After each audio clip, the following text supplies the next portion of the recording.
and welcome to the Real Estate Mogul MD podcast. Thanks for tuning in and taking control of your financial future. This is a show where we not only motivate and inspire, we give you actionable, real-world experience to help you live life by design. You'll hear journeys and stories from other physicians, investors, coaches, consultants, and entrepreneurs. And now, here's your host, Brett Riggins. Hey, everybody. Here we are again, another episode here on the Real Estate Mogul MD.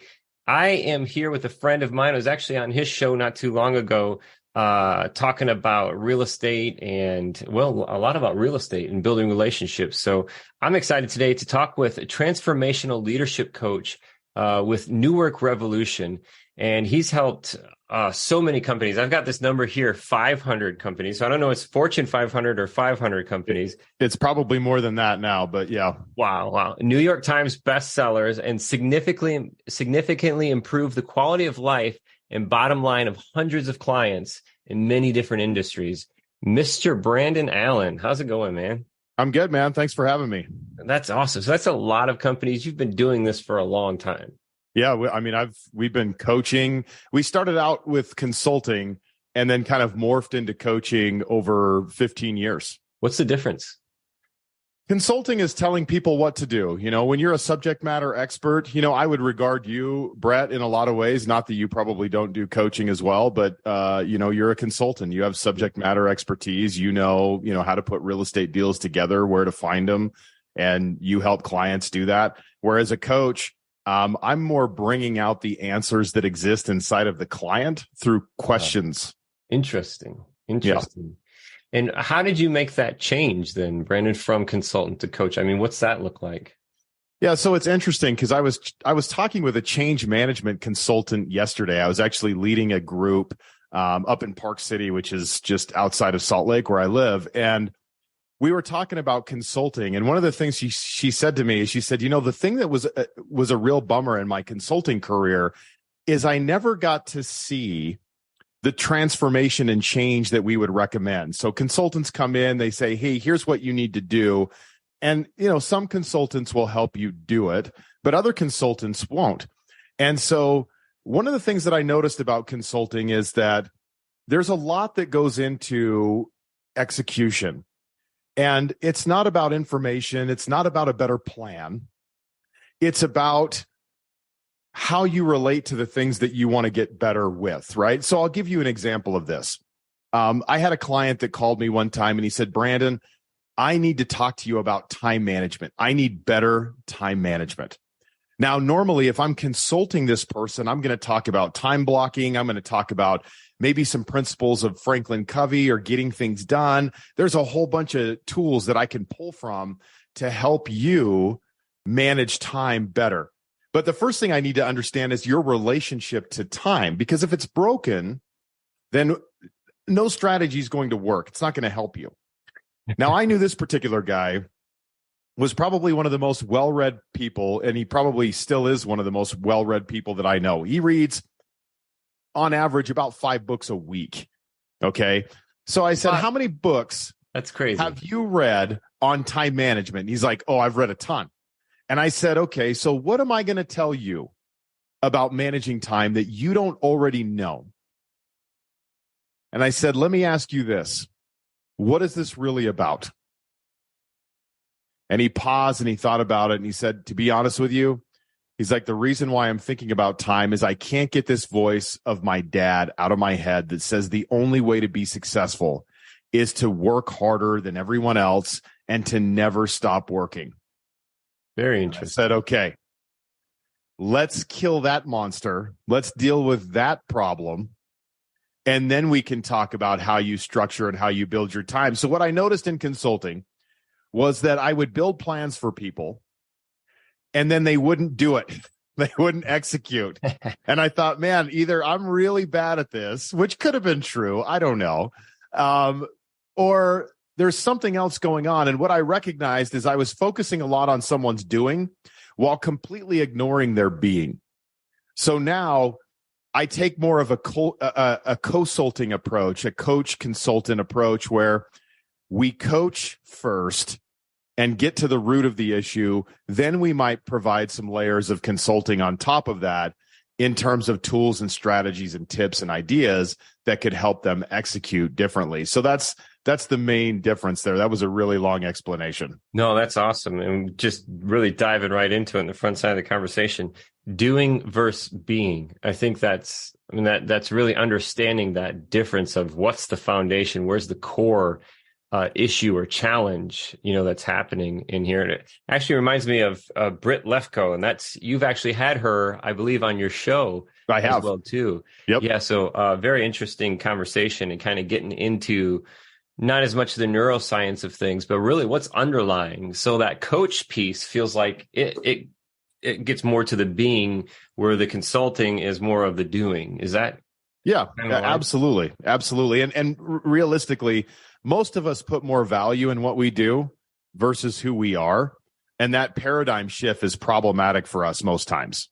Interesting. So we had met through some colleagues of ours that you had worked with in the past and we're working with currently. And now in the business coaching realm, we've crossed paths in the real estate world. So I'd love to just talk a little bit about your journey through the profession that you've had. And then I want to tiptoe into real estate a little bit. So could you tell the listeners just a little bit about where have you started in your career path and kind of where you're at now? Yeah, absolutely. So I graduated with a degree in economics, and then really thought that I wanted to be some sort of a financial analyst or just something in that regard. So I started working in finance, but I worked in consumer finance for a large bank for a long time. And it was funny, 2 months into my career in finance, I realized that finance wasn't for me. But it's embarrassing to start a job, like my very first job out of college, and I realized it's not the right job. Right. And it was embarrassing to me. And I also didn't know what else I would do. So I'm like, I don't know what else I'll do. So I stayed there for almost a decade. And I got promoted and I kept thinking, well, maybe if I just make more money, I'll like this job more. But what I realized is the more I got promoted, the more responsibility that I had, it was just more responsibility of things that I hated. Mm-hmm. So I'm like, all I've done is grown my challenge there. But there was one thing that I realized I did like. And initially I wasn't very good at it, but I used to, I would ran teams. And that was the thing that I really used to like at my finance job. And so initially I was not a good manager. I had to learn a lot. And I took a coach training that really helped me turn my leadership approach around to be a better leader. And what I really enjoyed doing was developing people's career and helping them get promoted. And there were a lot of people in my office who got promoted that worked for me. And some people who others were told that they would never progress in their career with the company. And so I realized I had a lot of value in that. Well, I decided to finally leave my career in finance, but I didn't go very far. A friend of mine had a financial services company and he said, hey, we're rapidly growing. We're really shooting for things like the Inc. 500, that kind of thing. He said, hey, will you come help me organize what I'm doing? I need someone who can help me get organized. So I came on as a COO of this company. We did make the Inc. 500. And then that CEO of that company became a New York Times bestseller. That was a project that I worked on while I was with that company. So that company focused on financial services. And then I left that career in 2008, which seems like a really weird time to leave a job and start a business. And it was actually not a great time to do that. So in 2008, I decided to coach and do some consulting work because I really enjoyed working with entrepreneurs. And we were working with a lot of entrepreneurs back then. And so I did that for a little bit. It was really slow the first 2-3 years, but then I got a call from this guy that I used to work with where I was the COO. And he said, hey, we want to build a business coaching program inside of our financial services firm. Would you like to come back and build a program for us and run it? So I did that for a long time. So this company was focused heavily in financial services, insurance, investments, you name it, all those things that go along with money, savings, all that kind of thing. So, I did that for a long time. And then, and probably about 3 years ago, I left that company entirely. And I was always doing independent stuff outside of that as well. And then, and just focused now completely on the coaching side of things. That's awesome. So it makes me think of a few questions here, tying together that financial background and then the growth leadership pieces and transferring or this trigger moment to allow somebody or help somebody go from where they're at financially to where they want to be. Yeah. When they're with a full-time job at the same time. So in that regard, I just wanted to step back one more time and follow up on the Inc. 500 company. Help me understand what that is. Yeah. So the Inc. magazine, you submit your financials and they pick the top 500 fastest growing privately held companies in America. Okay. Very so, and you'll see it like they go all the way out to 5,000. So the Inc. 500, you really want to make that list because that means you're one of the top 500 privately held companies that in growth over a 3-year period. The Inc. 5000 goes all the way out to 5,000 companies. So you'll see companies that are 1,000, 2,000, 3,000 on that list. I think we made it to 4 something on that list. We were like 417 or something like that. Nice. Very cool. Yeah. And then now in this transition point, helping people grow in the coaching aspect of it. I know a lot of the listeners here for the show are kind of in this point, maybe in their career where they're focused primarily on medicine and, have the opportunity to have a high income.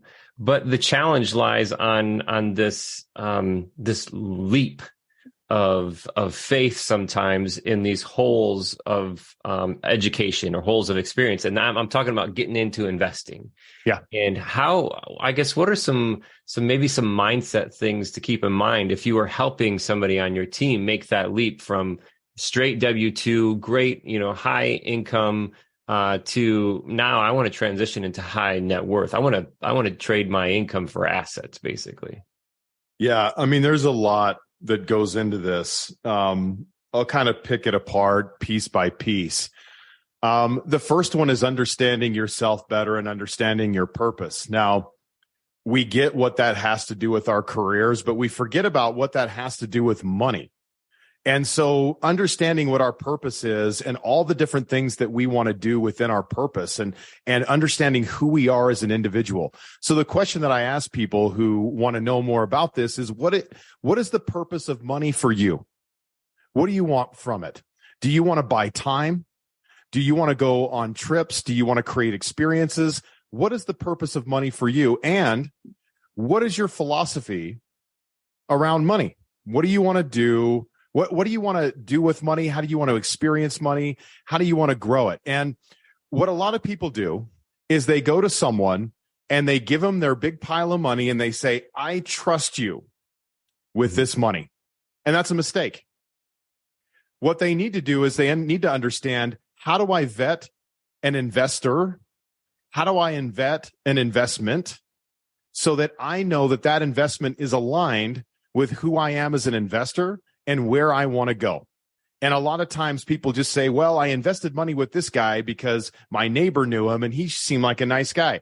Well, of course he did, because he wanted your money. And now you're in a position where you're going to take a loss because you didn't vet this person properly and understand that there was no value proposition in this investment.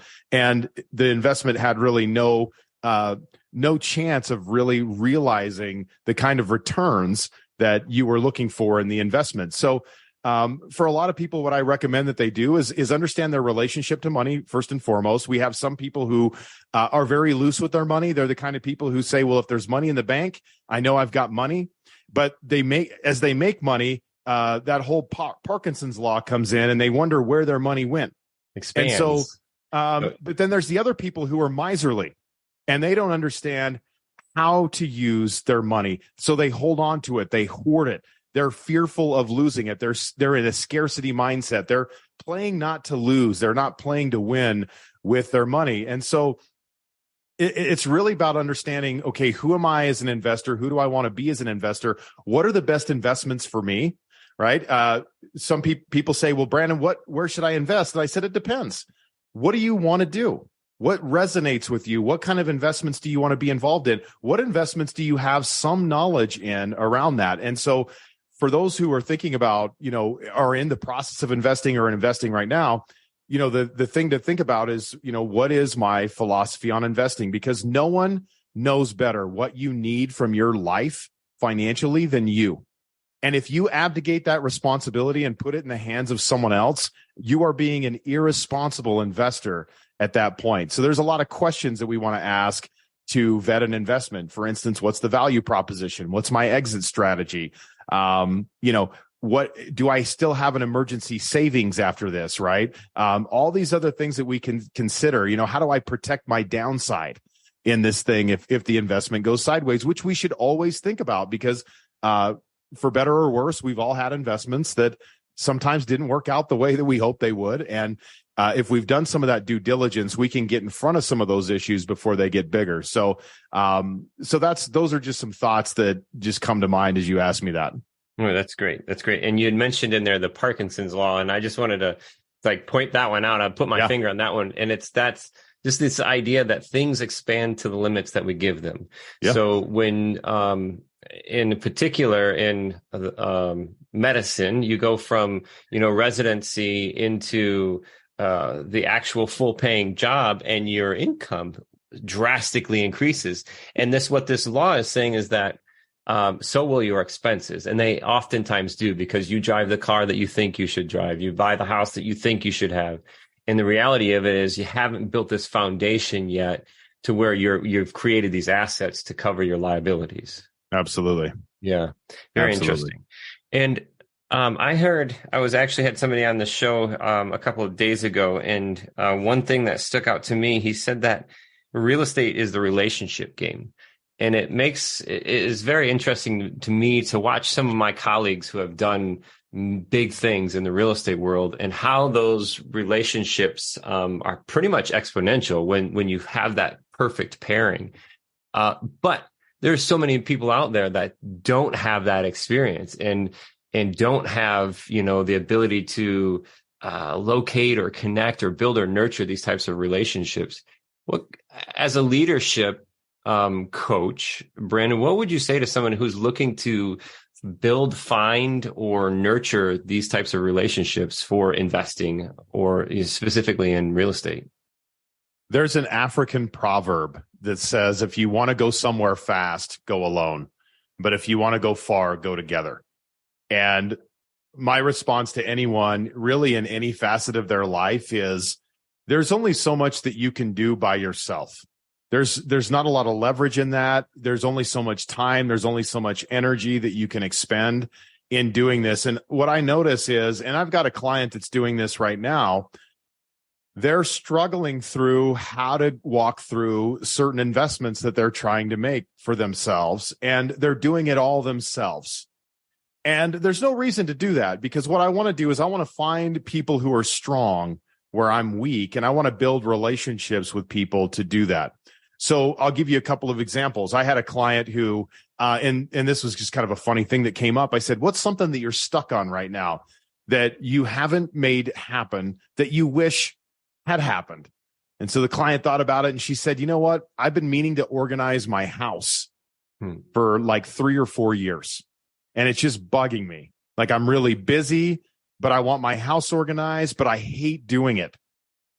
And I'm like, okay, so if you're the kind of person who has a relationship to something where you would rate it low, let's say it's a 3 out of 10 or a 4 out of 10 or a 5 out of 10, 10 being that, you have a ton of enthusiasm for it, then it's very likely that you're not going to engage in the thing that you say that you hate.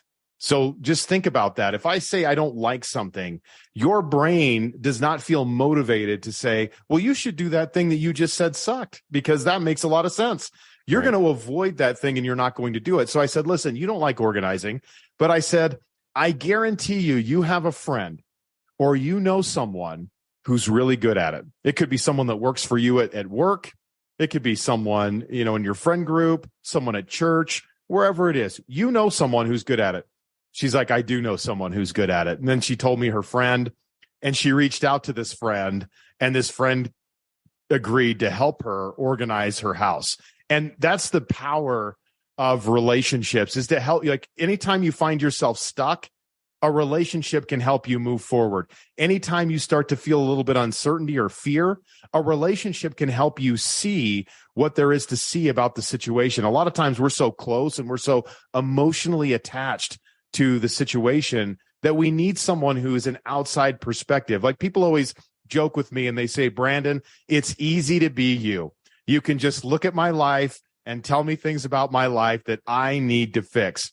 And I said, you know what? When it comes to seeing your challenges and where you can go, it is easy for me because I have the perspective that you don't have. I'm seeing something from an angle that you're not seeing. So I can point that out because I'm not emotionally invested in it. I don't have all these fears and baggage and limiting beliefs that came from my past that I'm trying to bring into this future endeavor. I don't have any of those things. So I can be very objective. I can be very much clear-minded and clear-eyed about where that next step looks like for you and help you and guide you through that. So that's, relationships are so powerful. And if you really want to make some headway in investing, particularly, get help, but also know how to vet the help that you're looking for too. So this is why I encourage people to understand their philosophy and their values, and then find providers of services who are aligned with your philosophy and values. And do not work with people who are not aligned with that. So if I talk to someone and their main purpose of me investing it is it to make money? I'm a little hesitant about that because that's not my primary value. Like, I want to make money on an investment, don't get me wrong. But if your only angle is making money, I start to get a little nervous about that. I'm like, is this a get rich quick type scheme? Are you trying to play an angle that maybe doesn't exist yet? That's going to wind me and you up in prison? Like, what is the angle here? So I think relationships can be so powerful in all different areas where we're stuck, we're uncertain, we have fear, and it helps us to move forward. There's an interesting piece, the perspective piece. Almost from this other perspective, you're able to see the doing to understand the being piece behind it. I'm going to keep coming back to that. So yeah. It also made me think of something called Jahara's window. Have you ever heard of that? Yeah. Yep. So there's things out there that everybody can see. There's things out there that I can see that nobody else can see. There's things out there that everybody else can see that I can't see. Yeah. And that's blind that spot. That perspective that you were able to grab. Very interesting. Very interesting. With this path in your professional career, obviously being around investments, the economics background, all this stuff, you've kind of found yourself in some real estate here. And we talked about that and the team that you built doing that. So do you let the listeners know just a little bit about like your experience in that path in real estate? Yeah, definitely. So we had we decided a bunch of my friends had started to get jobs that were good paying jobs. We started making a little money. We started having some disposable income, and we thought, wouldn't it be cool if we just created kind of an investment consortium of sorts? And so we decided to drop an LLC, and we had a capital call that was required of each person every month. I think it was $500 a month. Everyone was required to put $500 a month into this fund. And then we were going to grow the fund. Our first goal was to grow it to a certain number. And then once we got it to a certain number, I think it was like 30 grand. Then we would decide if we wanted to start to try to make investments and do some things with that. And so we started building it out. It got bigger and bigger. I mean, I think we were up to almost 100 grand. And we had a buddy of ours who was a contractor. And he had found a deal that was kind of a real simple fix and flip type scenario in his area where he lived. And he said, hey, why don't we do this as a group? Which was super generous of him because I don't really feel like he even needed our help. But I think he wanted to get the group involved and get our first deal behind us. So we did this deal. It worked out pretty well. We made a decent amount of money. We put it back into the firm. And then we kept making capital contributions, kept growing the fund. And then he found a land deal for us. And he said, hey, I could really use some capital on this and I'll partner with it partner with you guys with it, and you guys can put up this much capital. I'll put up this much capital. And so we bought this piece of land, and he was right on. He said, hey, this piece of land is going to be really valuable in the next year or so. So about a year later, he comes back. He said, okay, someone wants to buy it. And it was like over double what we had bought it for, like in just a year's time. And so I was like, oh man, yeah. Like, so we sold it. We made money, and I mean, it was just amazing. But what was funny is in that deal, like eventually we started to get a little greedy. We started to kind of think that we knew more about real estate than we did. And that's the problem with success sometimes, is it sometimes lures us into thinking that we know things that we don't. So, I talked about investment philosophy, and Warren Buffett was really good at this. He had an investment philosophy called his circle of competence. And that was the things that he absolutely knew that he knew. And it was a really small circle. And then outside of that circle were the things that he thought he knew, but he really didn't. And that's the stuff that gets us into trouble. The things that we think we know, but we really don't. And Warren Buffett based his circle of competence off of Ted Williams' book, the baseball player. He had a book called Science of Hitting, just talking about, I only swing at pitches in my sweet spot. Well, when it came to real estate investing, we didn't have a sweet spot. We still didn't really know what we were doing. We weren't really educating ourselves on real estate. I wouldn't say that any of us were qualified to give any sort of real estate advice or any of that kind of stuff. So someone had found a relationship that they thought was a good relationship, a guy that buys bulk properties and, gets us involved in that. They do all the management, all this stuff. And so they presented us this deal. We liked it. We were going to do it. And then my buddy was really against it. He was a contractor. He just said, I'm a little worried about this deal. I don't think it's a good deal. I don't like how it's structured. And I remember we argued with him a bunch about it. Like, oh, come on, man. You're just being so tight. Like, let's do it. And a lot of that was based on our own, it was based on ego and greed, not like we really know what we're talking about.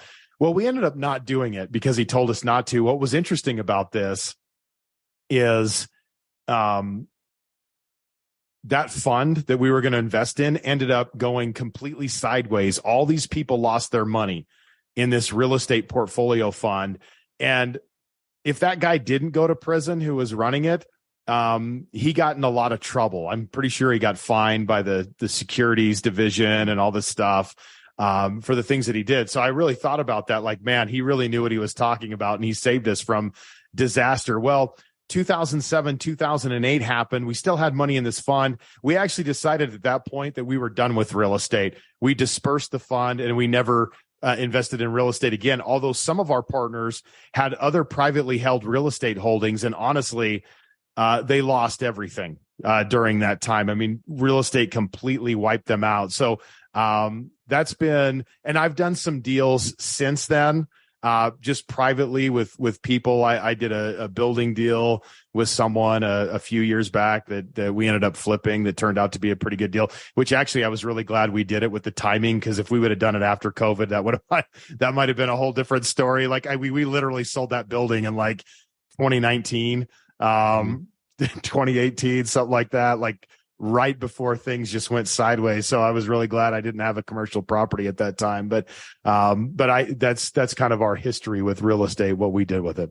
Yeah. Very interesting. And kind of leveraging those relationships to not only grow, but to not grow when the time is right. Absolutely. And that what you said about the problem with success is that it lures us into things that we really shouldn't be doing, where we don't know. And it was almost like you had an emotion to the upside. You had an emotional attachment to the upside of this opportunity versus the clarity in the objective analysis of the opportunity.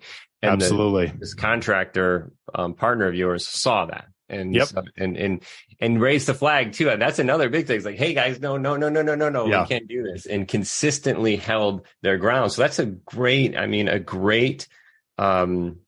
trait to have in one of the partners to kind of balance this stuff out. Absolutely. No, we were very appreciative later on. Yeah. Is there any other suggestions, that you could give to the listeners with that regard? To me, it feels like I'm still around this. The biggest piece is one, like you're saying, the philosophy piece. understanding yourself and understanding your perspective of money and the exit strategies and what you want to do. Aligning your values and your time is what I say is step number one. So I think we both agree on that. Yep. Anything as far as suggestions on being able to find the right partners other than vetting them? Like, is there any leadership traits, or is there any honesty, integrity, and genuine connection? Like, any secret ninja tips about finding that type of opportunity? Well, I'm going to tell you some things that I've heard over the years that have been disastrous. So I'll tell you like what to watch out for, maybe the red flags, right? Yeah. If you have someone who their response to you is, you should trust me because we go to church together, I would run as fast as you can away from that relationship. And here in Utah, that tends to be a really common thing. I would also run away from a deal that someone can't show you on paper how the deal works and how the deal makes money. So I've seen deals put together where someone said, oh, there's no paperwork, it's a handshake agreement. And I'm like, what the hell is wrong with you? But they're like, well, I know this guy. He's my neighbor. We go to church we're going to do this deal. And I'm like, he's going to rob you. Oh, he would never do that. He'll totally do that. And he did. Oh, man. And then I was not kind about them coming back to me and saying, can you believe what happened? And I was like, yeah, dude, like I can. I told you that was going to happen. So, make sure that people can document the value proposition of an investment. Like, can they show you how this investment makes money? And for a lot of investments, that's really easy. But for other investments, it becomes really hard. Like when you're in a fund and you're not quite sure how that fund makes money, but you get paid a return, I would be very nervous about that investment. I would wonder, like, how is this investment able to provide me a return?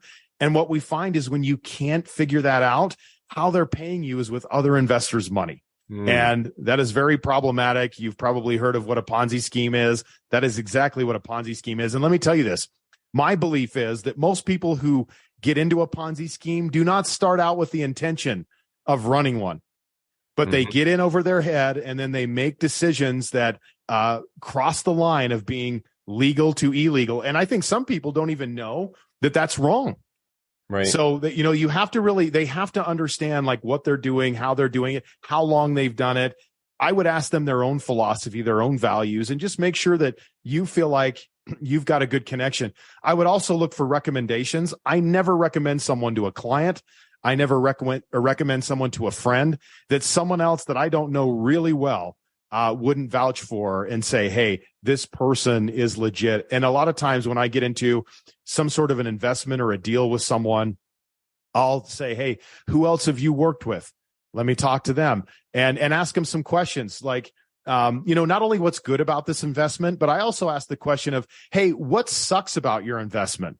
What's the things that I might experience that are not so fun about this? Like, give me not just the good, but also tell me what's hard about it. So when that happens, I don't freak out and think, oh, something's wrong. Like I can remember like, oh, yeah, they said that it would happen. But I want to know if they have that level of transparency and they're that self-aware to actually tell me that, you know what, this thing is tough for these reasons, or you may run into these kinds of concerns in doing this type of investment deal. Yeah, that's great advice. Absolutely. I love every single thing there. If you could go back 15 or 20 years, Brandon, and talk to the Brandon then, what would you tell him? Oh, man. Like with regards to what? Everything? Oh, yeah. Shit, man. Well, listen, I would have 20 years ago focused more on my own purpose and self-development and self-understanding. I spent very little time doing that early on in my life. And I think it hindered my ability to invest well, to grow in my career, to create value for other people. It hindered my ability to be a husband, a father. All those different things were inhibited by my lack of understanding about myself and realizing that and understanding not just the good things about myself, but also what are the things that I bring to the table that are not so positive. And for me, I had a real performance bent that I felt like I always had to perform for other people, like I couldn't lose. Mm-hmm. And so I ended up getting into things that I really shouldn't have gotten into or weren't the best things for me, but I felt like it was going to make me look good. So I did it. So I got into all these things for vanity type reasons and then realized that it really wasn't me. It wasn't congruent with my values. It wasn't really who I wanted to be. And so I really, I don't, if I could go back and do it differently, I would have invested my time and energy with people and different things that were really more of an expression of who I was and that I could really build with something very meaningful and valuable. And we ended up getting to that place. But boy, I wonder, like, if we would have started that process a lot easier, where would we be today? Yes, great. Absolutely great. But at the same time, I will also just remind you that, like, that's the path who is that's 100%. Created you. So it's kind of like a trick question if you think about it. What would you tell you? Well, I love who I am and I feel that I'm here for a reason. And now I can do all these things, like provide the value. No, but understanding that investing in yourself means so much. So going back 15 and 20 years and just think of how many more people you could have helped along the way when you helped yourself first. Definitely. And I always kind of think of that. If I can't raise my head or rise myself above the weeds, then I can't help anybody else, inside of there. If I'm only seeing, what's in front of me. One last question for you, Brandon, is, who is somebody that you know that you feel the listeners should know? Wow. Geez, that is so, let's see. From an investing, I'll say, I've got a friend that I've known for a long time. His name's Derek Van Ness. He runs a company called Big Life Financial. And so they do a lot of life insurance. And they also do a lot of things with tax credits. And they work with a lot of doctors, actually. So that kind of came to mind just because of your audience. Yeah. And they're really specifically focused in certain areas. So the problem a lot of times with accountants is accountants always say, well, yeah, I can do that, or I can do this, but they really don't know how, because there's so much complexity to the tax code that they don't know it the way that someone that's all they do really knows. So again, when we get into this place where if you're earning at least $500,000 a year, whatever you've been doing from a tax strategy standpoint, and this is tax information, it's not advice, I'm not an accountant, but once you get to that $500,000, place, it's time to start looking at different strategies. You're likely paying more in taxes than you need to. And everyone thinks they're paying more in taxes, but a lot of people are right. They are. And so it's time to get other people on your team who can help you recapture some of that tax money that maybe is leaking out of your situation currently. So Derek's a great resource for that. Interesting. Derek Van Ness. V-A-N-N-E-S-S. V-A-N-N-E-S-S. V-A-N-N-E-S-S. N-E-S-S or N-A-S-S? N-E-S-S. There we go. All right. Now I'm following you. Yeah. All right. So, I always hear like the first million is the hardest.